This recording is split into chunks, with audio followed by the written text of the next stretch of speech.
I'm 22 now, but for most of my life, I thought I knew who I was. I was raised by a single mom who told me my father died before I was born.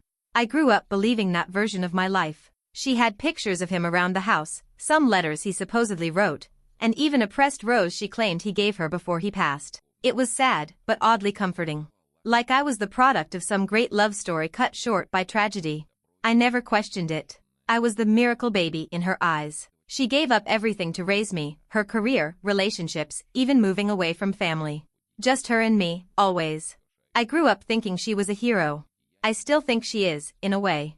But what I didn't know was that the truth about my father wasn't just different, it was something she had gone out of her way to hide. It wasn't until my final year of college that things started to shift. Subtle things, at first. My mom got weird whenever I brought up graduation. She didn't want a big celebration, told me she couldn't take time off work, even though she works remotely. I thought maybe money was tight, so I didn't push it. But her excuses didn't make sense. She seemed nervous. Like she was waiting for something to happen. And then one day, it did. About a week before my ceremony, I got a message request on Facebook from a man I didn't recognize. The profile was almost empty, no photos, just a name. It said, "Hey, I know this is sudden, but I think I'm your father. Please don't block me. I've waited 22 years to say this." At first, I thought it was a scam. But then he sent a picture. It was of my mom. Young. Pregnant. And standing next to her was the man who sent the message. The photo hit me like a brick. It was clearly my mom, early 20s, glowing, hand on her round belly. She was smiling, but not at the camera. She was looking at him. And the man standing beside her had the same deep-set eyes I see in the mirror every morning. The same crooked grin I used to hate in school photos. I stared at it for a long time before I even realized I was shaking. He hadn't said much in his message, just that he believed he was my father, that he'd been trying to find me for years, and that he'd show up at my graduation no matter what. He asked me not to tell my mom until I'd heard him out. I didn't respond. Instead, I called my mom. I didn't tell her about the message or the photo. I just said I really wanted her at graduation. Begged her, even. She finally said she'd come, but something in her voice was off. Flat. Emotionless. I told myself it was nothing, just stress. But deep down, I knew something was brewing. In the days that followed, I went into full stalker mode. I reverse-searched the photo. Nothing. I looked up the guy's name, David Lennox, and finally found an old article from 2002. He'd been a high school teacher at the time. That's how he and my mom met. She was 18, just graduated, and apparently had gotten involved with him after school ended. There were no public scandals, no headlines. Just a line buried in a local paper about him leaving his job suddenly to relocate for personal reasons. It felt weird. Like something happened, but no one talked about it. My mom would have been pregnant with me around that time. I couldn't sleep that whole week. I was spiraling, wondering if my whole life had been built on some kind of lie. But what scared me more was that this man, this stranger, was coming. Whether I was ready or not. And I wasn't. But I needed answers. So I did the one thing I told myself I wouldn't do. I messaged him back. I kept it short. I just typed, "If this is real, you need to prove it. Don't show up unless you're ready to explain everything. I don't want drama at my graduation." He replied almost instantly. "You deserve the truth. I'll be there, but not to cause trouble. Just look for the man holding the red folder." The red folder. I didn't know what that meant, but I screenshotted the message and saved it anyway. Then I deleted the chat, just in case my mom ever used my laptop. I didn't want her seeing it. Not yet. I still didn't know what to believe. Part of me thought maybe this guy was just some creep who found an old photo. But the resemblance, the photo of them together, it was too much to ignore. Graduation day came faster than I expected. My mom arrived 2 hours early and insisted we take pictures together before the ceremony. She was quiet the whole time, but kept smiling, one of those stiff smiles people wear when they're trying not to fall apart. I didn't know what to say. I kept looking around the crowd, searching for a red folder. Halfway through the ceremony, I forgot about everything. The noise, the flashes, the speeches, it all became a blur of movement and emotion. For a moment, I let myself feel proud. I'd made it. My degree was in my hand, and my name had been called. I walked off the stage thinking maybe, just maybe, I'd imagined everything. Maybe the message was a cruel joke. But then I saw him, standing just outside the stadium gates, holding a red folder, wearing a navy blue jacket and sunglasses, and looking right at me. I froze. He gave a small wave, just once. Not pushing. Not walking toward me. Just standing there. Like he'd been waiting 22 years for that exact moment. And that's when I felt it. My mom's hand clamping down on my wrist. She had seen him too. She leaned in close and said something under her breath that I will never forget. If you go to him, you'll regret it. He's not who you think he is. My mom's voice was low but sharp, like a warning wrapped in panic. Her grip tightened just enough that it hurt. I didn't say anything. I just looked at her, really looked at her. And I saw something I'd never seen before. Fear. Not the kind of fear you feel when you lose your keys or miss a deadline. This was deeper. Older. Like something buried for years had finally clawed its way back to the surface. I pulled my arm free. She didn't stop me, but I felt her eyes on my back as I walked toward the man with the red folder. He didn't move until I was just a few feet away. Up close, he looked tired. Weathered. Like he'd lived 1,000 lives since that photo was taken. But his expression was calm. Kind, even. He handed me the red folder without a word. Inside were documents. Letters. Photos. Dozens of them.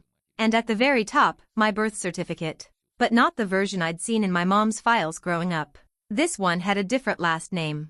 A different father's name. His. David Lennox. I flipped through the pages, hands shaking. There was a DNA test. Certified, dated 2 months ago. His and mine. 99.9% match. And then, at the very back of the folder, a court document. It was dated the same year I was born. A paternity petition, dismissed before it ever reached a hearing. And the name of the person who filed the motion to dismiss? My mom. I looked up at him, speechless. My throat was dry, my head spinning. He spoke softly, barely above a whisper. She told me you died during childbirth. I believed her until 2 years ago. I almost dropped the folder. Behind me, I could hear my mom calling my name, pleading now. But it was too late. Something inside me had already cracked.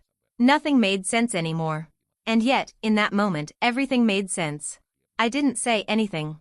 I couldn't. My legs felt like they might give out, so I sat down on the nearest bench and just stared at the folder in my lap. It felt radioactive. Like every page inside could melt the foundation of my entire life. David, my father, sat down next to me, but didn't crowd me. He just waited. I could tell he wanted to talk, but he respected that I needed a second to breathe. My heart was hammering. I wanted to scream, cry, ask 1,000 questions. But mostly, I just felt hollow. Finally, I asked the only thing I could manage. Why now? He nodded slowly, like he'd been expecting that. He told me he had tried, years ago. That after he and my mom broke up, she cut off all contact. When she told him I died during childbirth, he believed her because, why wouldn't he? He had no reason to think she'd lie. And he'd grieved. For years. But then, 2 years ago, he ran into someone at a conference in another state. A woman who recognized my mom's name from college. They talked casually. My name came up. Apparently, my mom had sent her a holiday card years back, with my picture on it. He thought it was a mistake. A coincidence. Until he started digging. He didn't want to believe it, didn't want to think the woman he once loved could lie about something so huge. But the more he looked, the clearer it became. She'd moved states. Changed jobs. Cut out anyone who might have told him the truth. It took months, but he finally found proof. And the truth shattered him. He hired a private investigator. Quietly. Got the DNA test without ever contacting me directly. He said he waited until after the results came back. Waited until he was sure. And then he reached out. I asked him why he didn't go to court, why he didn't fight for me when I was a baby. That's when his face changed. He looked away. Took a breath. Then said something I wasn't ready for. Because your mom didn't just lie to me. She threatened me. That word, threatened, hung in the air like a bomb that had just been dropped. I asked him what he meant, and he took a moment before answering. I could tell this part wasn't easy for him. He told me that when my mom found out she was pregnant, she wasn't excited. She was scared. Not because of him, but because of everything else. Her family was strict, deeply religious, and already disapproved of her relationship with him. He was older, divorced, and at the time, her former teacher. Even though the relationship started after she graduated, the optics were bad. Really bad. Especially for her parents. When she found out she was pregnant, she gave him 2 options. Disappear quietly or face a public scandal that would ruin his career and possibly get him arrested, even if nothing illegal had happened. She threatened to tell everyone they'd started seeing each other before she graduated. He said he knew it wasn't true, but in court, public opinion doesn't always care about the truth. He told me she was calculated. She knew exactly how to scare him off. She said if he ever tried to claim me, she'd move across the country and change my name. Said he'd never find me again. And he believed her. He tried, at first, filed the paperwork, tried to go through the system. But when she had the paternity petition dismissed and his lawyer advised him to let it go or risk losing everything, his job, his reputation, his future, he backed down. He said he's regretted it every single day since. I didn't know what to say. My hands were shaking again. I felt sick. Everything I thought I knew about my childhood, about my mother, was falling apart right in front of me. And yet, I still didn't know what to believe. She had raised me. Alone. Loved me fiercely. Protected me. Could she really have done something that cruel? Before I could say anything, I heard her voice again. Closer this time. She was coming toward us. And from the sound of it, she wasn't crying anymore. She was furious. I stood up instinctively as soon as I heard her. My mom was striding toward us like she had tunnel vision, her face set in this cold, unreadable mask. She looked right past me and locked eyes with David. I'd never seen her like that. Not once in 22 years. She didn't yell. She didn't cry. She just said his name like it was a curse she was spitting out for the first time in decades. David didn't say anything. He didn't flinch. He just nodded and said hello, calm, like he'd been preparing for this exact moment since the day he found out I was alive. But my mom? She turned to me, her eyes glassy and wide, and said the most chilling thing I've ever heard come out of her mouth. He doesn't love you. He only showed up because he wants something. Something inside me snapped. I asked her what that meant. What could he possibly want from me? I wasn't rich, famous, or special in any way that would make a stranger chase me down after 2 decades. She didn't answer. Instead, she grabbed the red folder out of my hands and tried to walk away with it. David stepped forward, firm but still respectful, and said she had no right to take it. That those were his documents.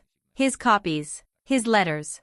His truth. And in that moment, watching her clutch that folder like it was some weapon she could use to hold on to her version of our life, I saw something else in her expression. Something I hadn't seen before. Guilt. She knew. She knew everything he said was true. I looked at her and asked the question I'd been avoiding for days, maybe my whole life. Did you lie to me? Did you really tell him I died? And the way she hesitated, just for a second, was all the answer I needed. She didn't deny it. She just whispered, I had to. And then everything unraveled. When she said I had to, I swear the world around me stopped. The crowd noise, the graduation music still echoing in the distance, gone. Just those 3 words ringing in my ears like sirens. I asked her what that meant.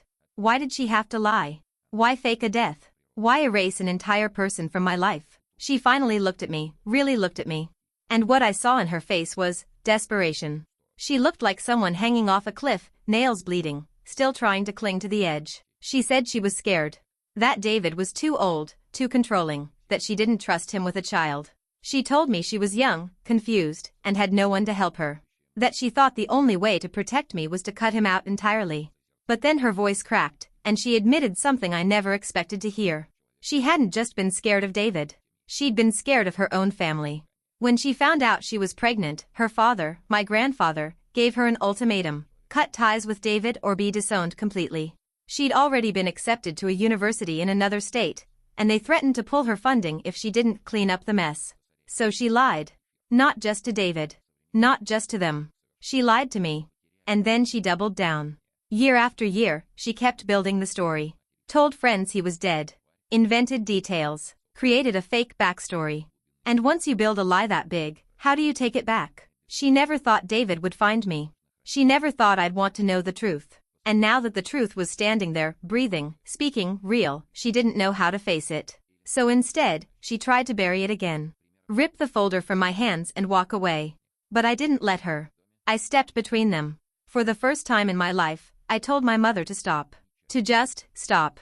And then I looked her in the eye and asked, do you even know who I am anymore? She didn't answer.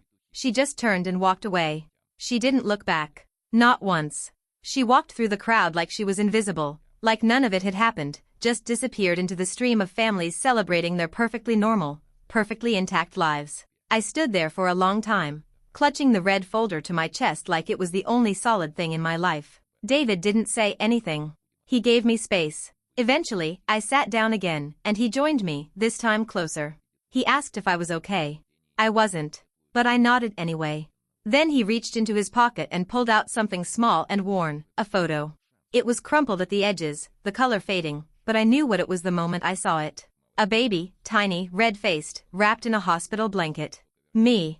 He said he took that photo the one time he got to see me before my mom disappeared.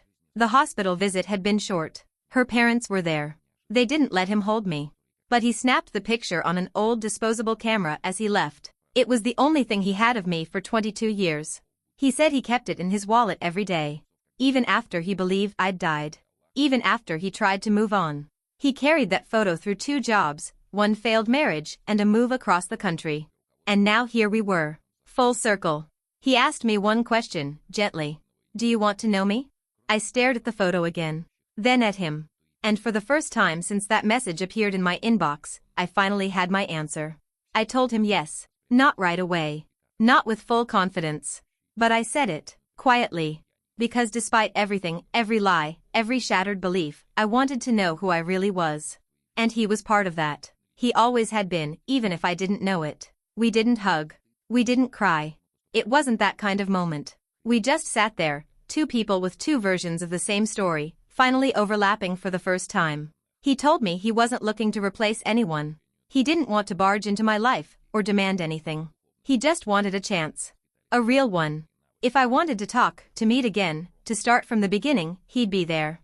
I told him I'd think about it. And I meant it. That night, when I got back to my apartment, I expected my mom to be there. I left the door unlocked, even waited up. But she never showed. No calls, no texts. Just silence. She still hasn't said anything. It's like she disappeared, too, only this time, by choice. I don't know what happens next. I don't know if I'll ever look at her the same. I don't even know how to process the fact that I've been living in a curated version of reality for 2 decades. But I do know this. I met my father at graduation. And he didn't come to take anything away from me. He came to give me something back. My story. My identity. A version of my past that wasn't buried under fear and shame. He gave me the truth. And now? It's mine to carry forward.